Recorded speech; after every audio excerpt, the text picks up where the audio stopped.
Hello viewers, I am Professor Anuradha from the Department of Social Work, Sri Padmavati Mahila Vishwavidyalayam, Tirupati. Welcome to this lessons on the paper titled Working with Individuals and Family. Now we shall discuss the lesson on the process of casework. Let's start with a brief introduction. Casework, when we are practicing, whether it is a short-term casework or a long-term casework, it moves into phases like any other helping professions. The time, the content and the process, of course, varies depending on the nature of the issues that have to be dealt with in the process. Nonetheless, it begins with an initial phase, or we call it as a beginning phase, which consists of study and assessment. Then we enter into an intermediate phase, which involves intervention, and then it has an ending or a termination phase.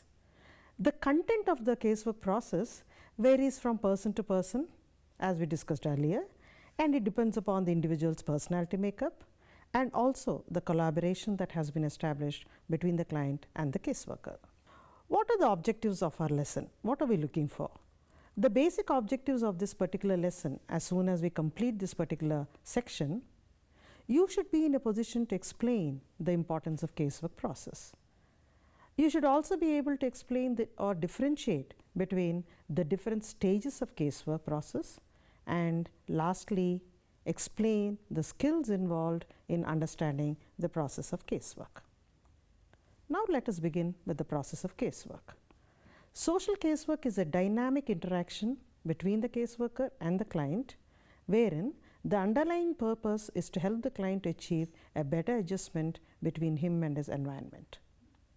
Casework is an important channel through which the capacities of the client are mobilized, enabled, and attention is focused on, working through the problems or needs expressed. Thus, such an enabling process proceeds from an initial phase, enters one or more intermediate phases, and then ends in termination and follow-up. In the context of casework process, in particular, Mary Richmond in 1917 provided the three classic phases of casework, that is, social investigation or psychosocial study, diagnosis and treatment or management, and in contemporary practice, casework process has been divided into 5 phases, which are as follows: study or fact-finding, that is social investigation; assessment, which is also called as diagnosis; intervention, that is treatment; termination, and evaluation. Needless to say, we should bear in mind that these are logical sequence that we follow. Nonetheless, they are not watertight compartments. It's not that we start with the study phase and wait for some days to do intervention. No. Depending on the client's need, it is a cyclical process wherein the stages go forward and backwards.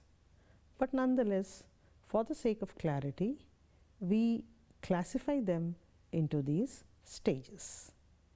Now students, let us look at all these stages in detail.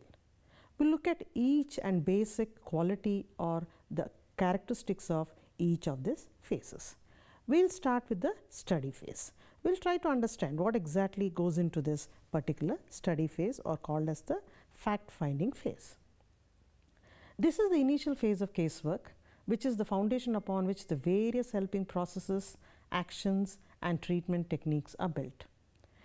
It is an indispensable stage as it helps to study the social realities of the clients and their families, identify the problem areas, and formulate intervention strategies therein. Social work experts term this stage as social inquiry, social investigation, fact-finding, intake, and orientation, and some others as the beginning phase. Whatever the terminology used in this stage or phase, caseworker focuses on the following issues. Caseworker begins this stage by building rapport with the client. The interview is initiated by gathering the background details of the client. In this process, caseworker begins to gain a picture of the client's problem chronologically. Caseworker makes a note of the major concerns of the client, how they began, the severity, probable causes, location, and effect of the problem on the personal, social, occupational, biological functioning of the client. Information is also sought on the impact of the problem on the household dynamics, attitudes, and reactions of the client towards the problem, client's perception of the problem, efforts made by the client to deal or cope with this problem, help sought from other sources, general personality characteristics of the client, and past history of the client. That is, the relevant information from the past, including childhood, which has its influence on the present situation.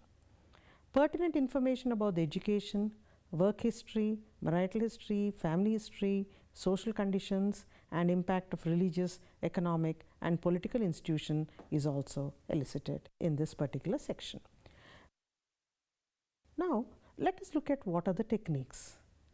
Because study phase, which is the initial phase, is a foundation phase.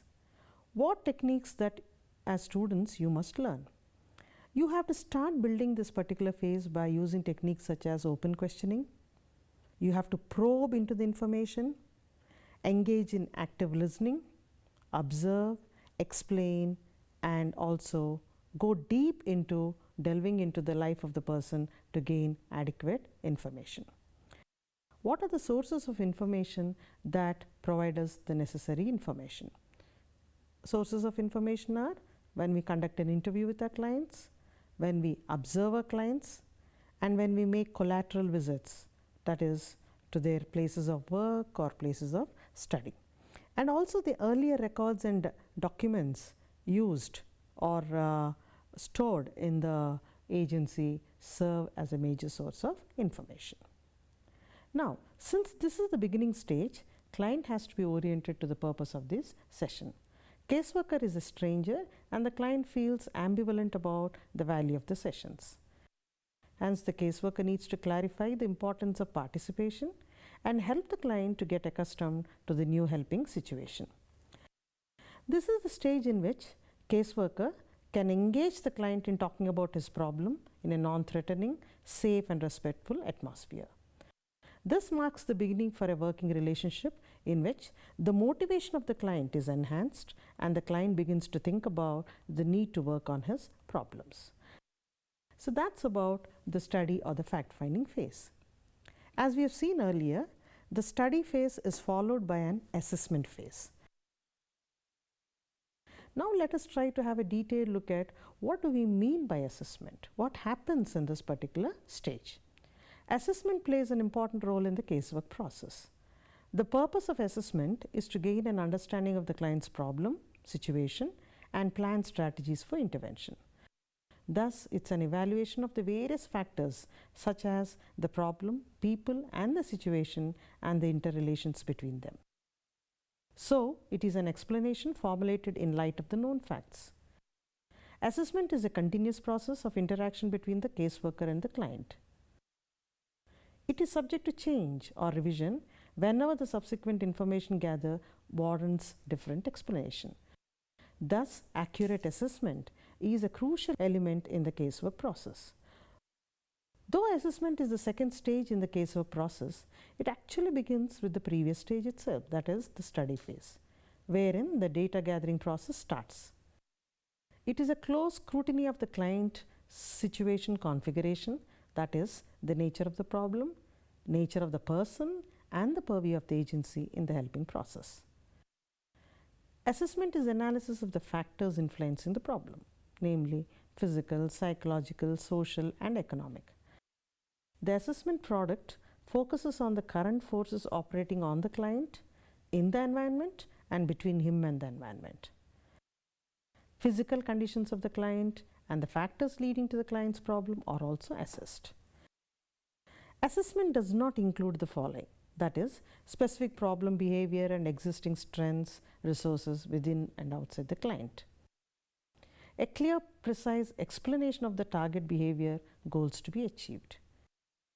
A summary of the factors influencing the problem and selection of the priority areas for intervention. The sources of information for assessment again are interview, observation, collateral visits. Now students, what are the techniques that we need bear in mind again when we are doing an assessment. The techniques that were mentioned earlier, such as open questioning, which is a very important aspect, engaging with the client, active listening, observing, giving information as and when necessary, and another important key techniques are reflecting on whatever the client has said. So when you learn those, bear in mind they need to be used effectively when we are doing this particular assessment. So having finished about study phase and assessment phase, now let's go on to the intervention phase. Now, what do we mean by intervention? Intervention phase is the sum total of all activities and services that are directed towards helping the client in relieving his immediate problems and modifying the factors that precipitated it. This is the working phase in which the client has identified his needs and goals with intensified personal involvement and expresses his feelings and ideas more actively. This is a phase where the roles and responsibilities of the caseworker and client are further clarified. There is strengthening of the caseworker and client relationship and working towards the established treatment goals. In this phase, client is helped to acquire and use knowledge and skills to solve the defined problem. This is done by helping the client to identify his own capacities and resources as well as outside resources that are relevant to his need. The basic aim of this phase is to help the client to come back to his normal state of functioning, experience growth and development, experience sense of direction, learn the art of decision making, understand his inner conflicts, express his positive and negative feelings, and finally develop a focus. The intervention techniques that are used to directly help the client are therapeutic interviewing and counseling that involves clarification, interpretation, confrontation, reflection, and paraphrasing. Supportive techniques such as sensitive listening, expression of caring, realistic approval, encouragement, facilitating ventilation, providing information and direction, and identification of and mobilization of social support also play a key role. Indirect interventions also are done. Indirect interventions by way of environmental modification has been proved to be effective in the history of social work. This refers to the changes brought out in the social environment of the clients. Persons and situations in the environment are modified in terms of their attitude and services. Activities such as camps, group experiences, visits, training, etc. are incorporated into the client's milieu. These help the client experience growth and adjust to the circumstances. Practical services are also provided to the clients. They may include financial help, legal aid, medical care, admission into the residential care, etc., provision of prosthesis, creation of recreational facilities, providing mobility aids, etc. And these are done so because the clients may need them to resolve their problems in daily living. So, when we look back, we have now looked at the intervention phase. In the intervention phase, we have looked at intervention techniques that are directly used while working with the clients. We have also looked at intervention techniques that indirectly help the clients. And then we have also had a look at the techniques that are very important when we are working with our clients because they are the key to intervention. Having seen all the three stages, now let's move on to the termination stage. This refers to the ending of the casework process, or in other words, it is a gradual decrease of contacts between the caseworker and the client. This is a stage wherein meetings are reduced once the client has learned the skills to deal with his problem, and also new issues that may arise in the future course of time are dealt with. This is also a phase that has to be planned and should not be an abrupt one. This is so because the caseworker and the client may have had a number of sessions and the clients may have deep feelings about the separation. Since caseworker has helped the clients to cope with the difficult situation, they should also be prepared for the termination phase. Follow-up should be planned on a progressively diminishing basis. This stage is followed by another stage, that is the evaluation stage.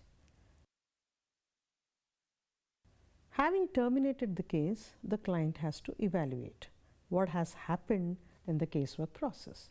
So now let us look at what are the characteristics of the evaluation phase. Evaluation is the stage during which the caseworker gauges the efficacy of the casework process. It is a process during which caseworker takes stock of the situation and takes feedback about the goals achieved, looks back and sees whether there is a need for any modification in the casework process.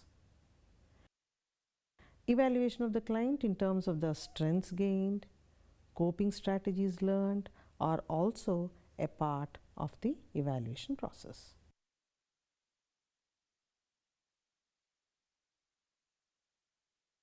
In this section on casework process, we began to look at the different stages, that is the study stage or the fact-finding stage, wherein we focus on gathering the pertinent details of the problem or the predicament that the client has faced.